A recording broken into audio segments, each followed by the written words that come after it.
অনেকে কি বলে নবীর যুগে মাযহাব ছিল। আরে ভাই, নবীর যুগে মাযহাব কেন থাকবে? নবী নিজেই তো মাযহাব। অনেকে বলে সাহাবীর যুগে মাযহাব ছিল। আরে ভাই, সাহাবীর যুগে সাহাবীদের মাযহাব নবী। তাবেঈনদের যুগে তাবেঈনদের মাযহাব সাহাবী।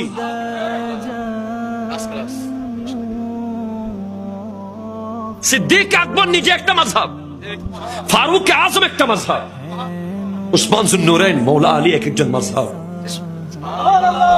এরপরে এসে দেখা যাচ্ছে বেলায়ত, রিয়াজত, সিয়াসত, দেরায়ত, রেওয়ায়ত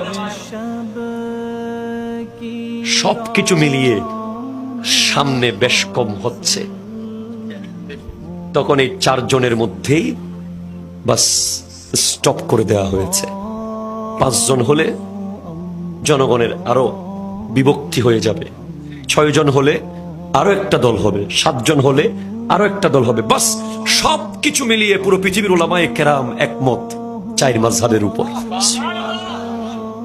হানাফি, শাফিঈ, হাম্বলি, মালিকি।